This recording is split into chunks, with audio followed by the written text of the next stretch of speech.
गुरुर्विष्णु गुरुर्देवो महेश्वर तस्मै श्री गुरुवे नमः।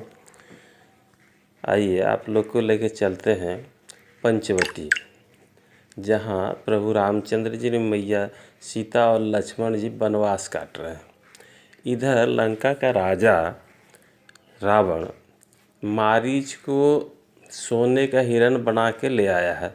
अब मैया कहती है, देखिए रघुनाथ जी, वो जो हिरण है ना, उसको पकड़ के ला दीजिए। ये जीवित रहेगी, हम यहाँ रखेंगे और इसको फिर अयोध्या जी ले जाएंगे। और इसका कभी कभी नुमाइश होगा और हमारा भी मन लगा रहेगा। भगवान लक्ष्मण जी को कहते हैं कि सीता जी का ख्याल रखो भैया, और वो चले जाते हैं। अब वो कुछ दूर जाने के बाद भगवान उसको मार डालते हैं, तो चिल्लाता है कि हे लक्ष्मण रक्षा करो। और फिर बोलता है राम, और शरीर त्यागता है। इधर सीता मैया लक्ष्मण जी को भेज देती है। और रावण का उद्देश्य था कि हम सीता जी का हरण कर लें।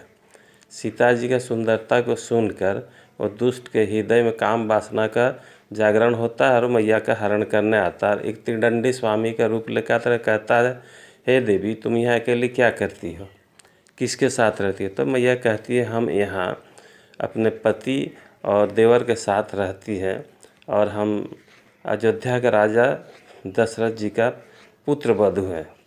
तो रावण प्रलोभन देता है कि हे देवी, इनके साथ तुमको क्या सुख मिलेगा? ना जिसका घर है, ना द्वार है, जिसको माता पिता राज्य से निकाल दिए हैं।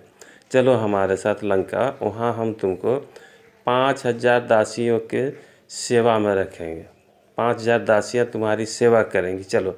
मैया कहती है, अरे रावण नीच, तो क्या समझ रहा है? मैं एक सिंहिनी हूँ, अब मेरे पति सिंह है और तू एक लोमड़ी है। क्या तू मेरा कभी शिकार कर सकता है? क्या हम तुमको कभी वरण कर सकते हैं? नहीं। और सुन, तू ये समझता है कि गर्दन में रस्सी बांध के हम सागर को पार हो जाएंगे? अरे मूर्ख, जरा समझ। तू ये भी सोचता है क्या कि कपड़ा जलता हुआ आगी को कपड़ा में बांध करके तुम अपना शुभ चाहता है? मैं अग्नि हूँ, तुमको जला दूंगी और तुम्हारी लंका को भी जला दूंगी, इसलिए सावधान। तो क्या समझता है कि कालकूट विष पी के भी तुम जिंदा रह सकते हो? मैं विष हूँ तुम्हारे पूरे खानदान के लिए। समझ में आए तो समझ लो रावण, नहीं तो मेरे ही कारण तुम कुल सहित मारे जाओगे। लेकिन रावण इस बात को नहीं समझता। देखिए मैया कितना अच्छा समझ, आखिर है तो माँ उसको भी समझा रही कि परनारी पर कभी कुदृष्टि मत रखो। लेकिन रावण नहीं समझता और मैया का अपहरण करता, और नतीजा कुल सहित मारा जाता है। ना सीता मैया स्वीकार करती है और